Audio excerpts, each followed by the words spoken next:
Welcome back to College Football, episode number 20. We enter the bowl week, or playoff season, and we find ourselves with 0 commits. That part's worrying, however, it's not worrying just because I've carried out a different strategy, and I do feel confident that we're going to get a lot of recruits. However, the 4 stars, not so great. The ones we had competition in, not so great.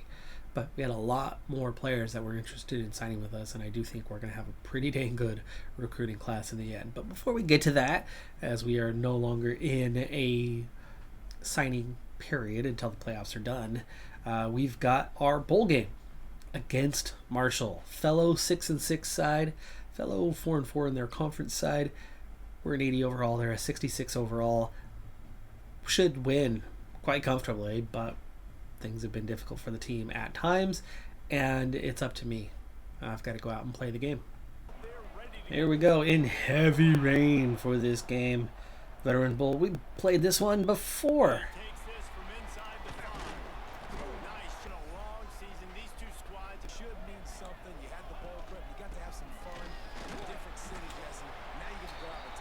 Decent hole there. We were able to get 6 yards on that opening play.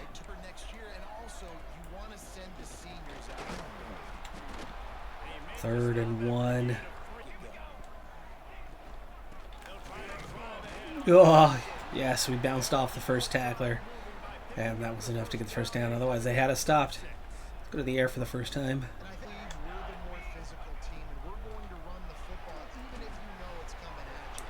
First down. Nice. Good completion. Fake jet sweep.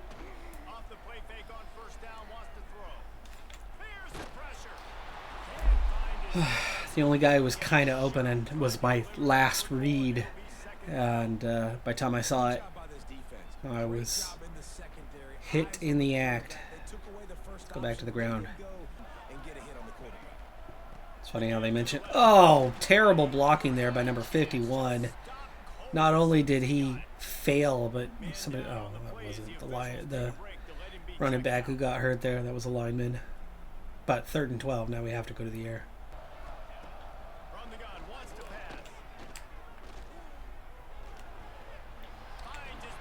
Got my guy up in the air, but we were at such a long down there that 4th and 3. They want to go for it from here. It's not a terrible spot to go for it. And we're going to pass instead of run, and that's going to give you a real shot if they blitz.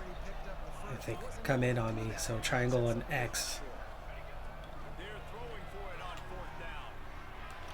Oh, no, come on.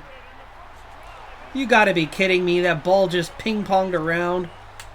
That is the most unlucky play you're gonna get. I go up high for my guy to get a chance. He gets hit on the butt, coughs it up, and then it bounces off of not 1 but 2 before a 3rd guy catches it. That's insane. And it bounces off my guy's helmet. Bounces off my guy's helmet. That is crazy unlucky. That could have been a catch and a first down still.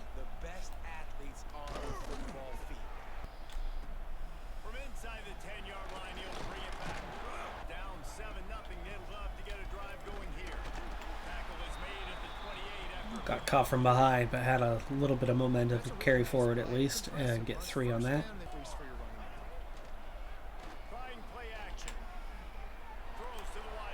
Oh, he drops it anyway. He's wide open and he drops that ball. I get the out of bounds part, but it wouldn't have counted anyway. But how in the world does he not catch that football? No hit. Right in the hands.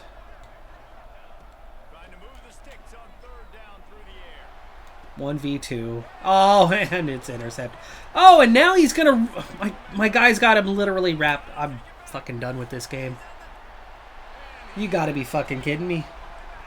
Two pick sixes in this game. That was a terrible throw too. Just awful release. But the fact that my guy doesn't pull him down, that ball should fall incomplete all day. I didn't pick a good target. It would not have been a complete pass, but there's no reason for that to be an interception. No reason at all. And no reason for him to not immediately tackle him. Let's pick up with the third quarter and see if the team's doing any better. 21-14 at halftime. Play defense only for now. I haven't even played defense yet. That's what should have happened. You get hit, you drop the ball. Oh, I was through. I was through, and then somebody was able to step up and stop me from reaching the quarterback. Pretty quick release anyway. I might not have gotten a sack there. Oh, wide open. But it makes no difference when you're 14 points better. Here we go. 1-on-2. This should be a interception pick 6, right? He didn't have a step on us. He was a millimeter ahead of one of the guys. He had a full step on the other one. But what do? They get 35 yards.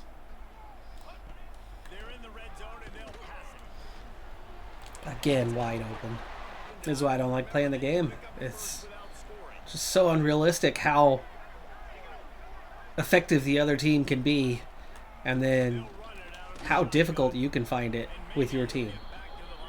I mean, that's the first decent play we've made on defense.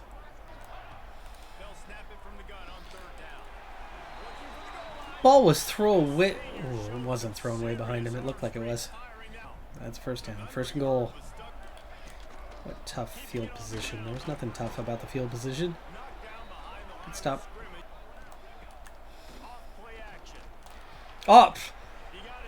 How do you not intercept that? And pick 6, how things are going, right? Thrown right into the hands of the defender. And he drops the ball.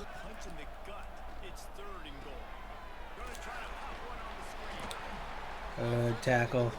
Getting off the block there for that. They're going for it on 4th down. They are going for it on 4th down.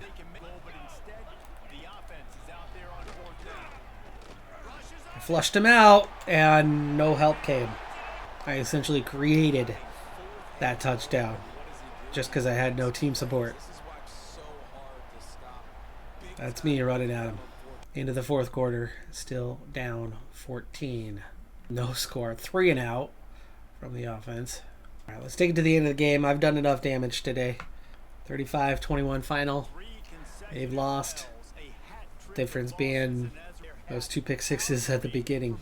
One, crazy unlucky. One was a mistake, but we saw the same thing from them, and it turned into 35 yards. Same thing from us, pick 6. Team certainly does not play like an 80 overall, though, right? We were an 80 overall versus a 66.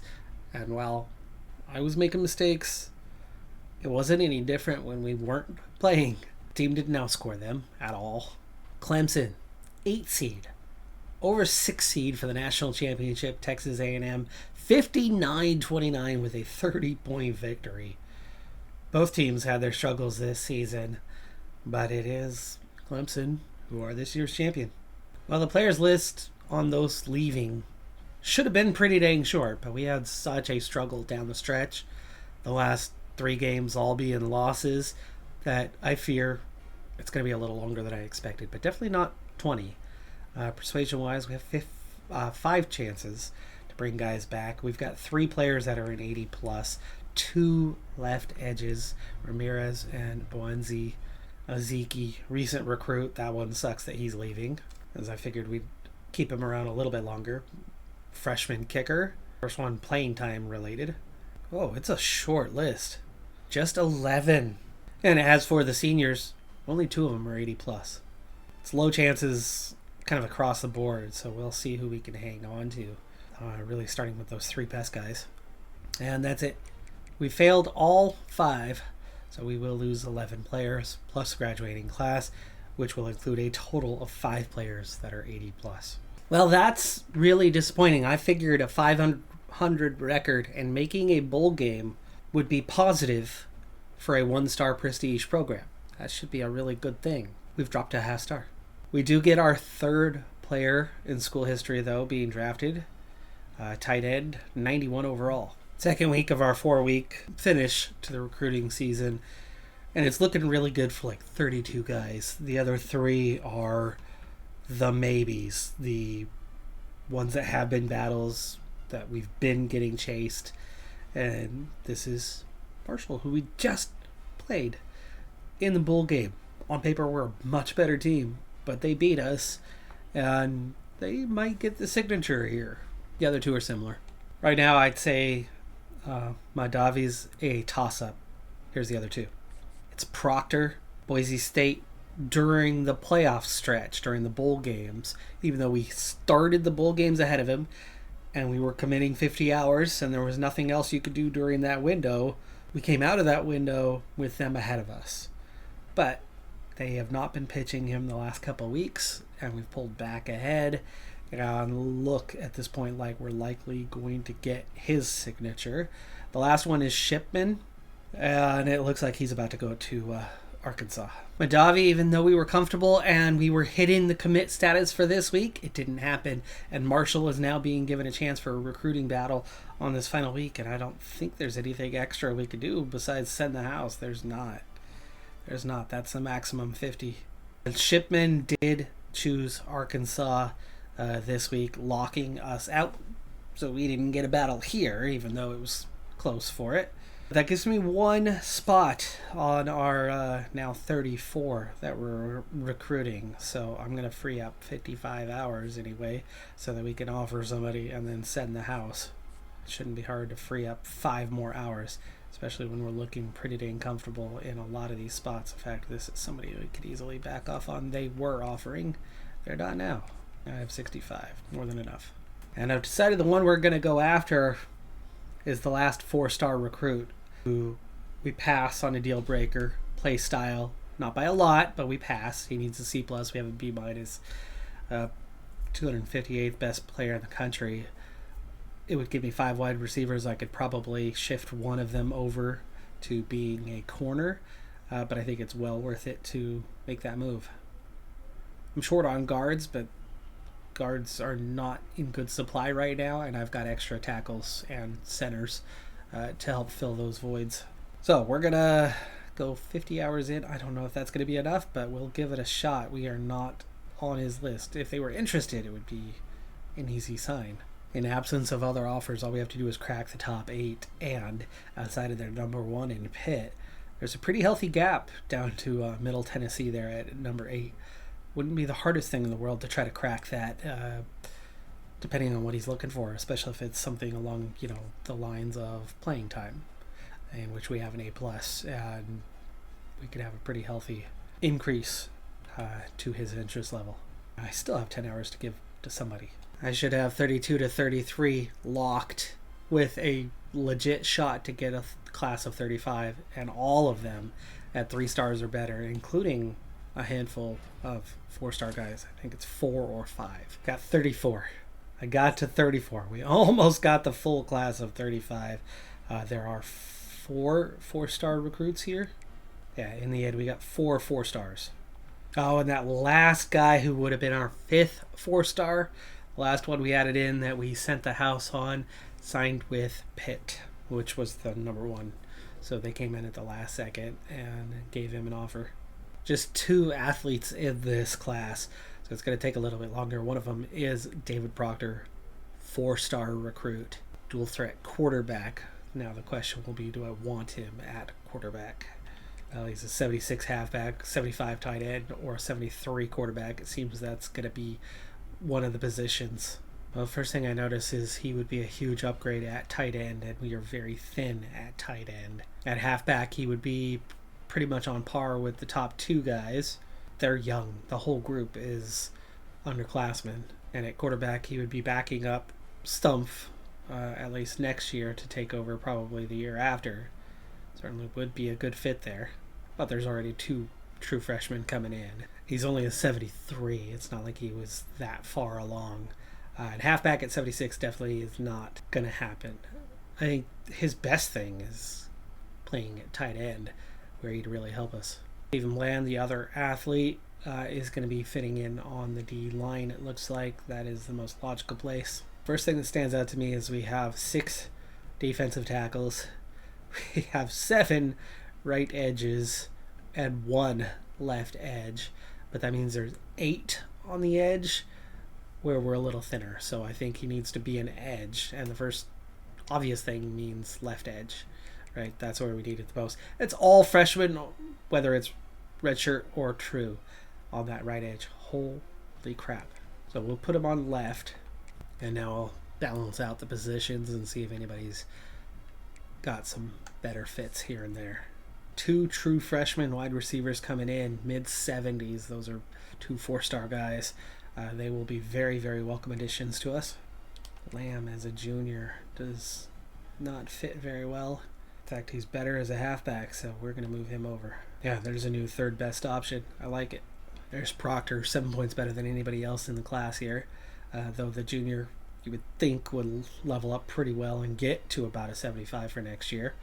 But with that being said, I have a feeling Proctor, I'm not going to be redshirting him. He'll play.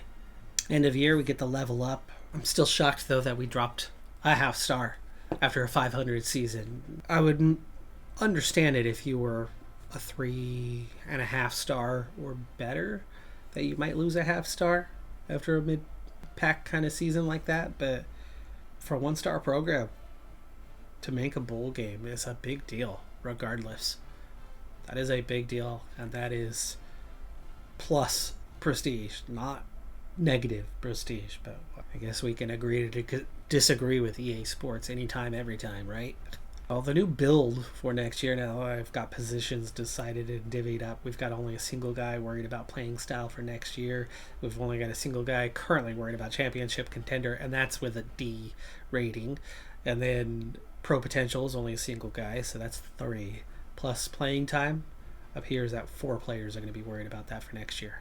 Well, the next level up target is that tier 2 for quarterbacks, which obviously it's the single most important individual position, but unlike the others, recruitment wise, there's just less guys. But no off-season training boost for the quarterback at this stage. That's going to have to wait until next year. We'll obviously get there before this time next year, because this is the time. Let's go see what's happened with the off-season development. By the way, the draft 5 players before we can get into the bottom tier of motivator. 2 more, just 2 more away from it. So on to those training results, beginning with a punter who's an 89 overall. Nobody's a 90. We had a 91 this last year.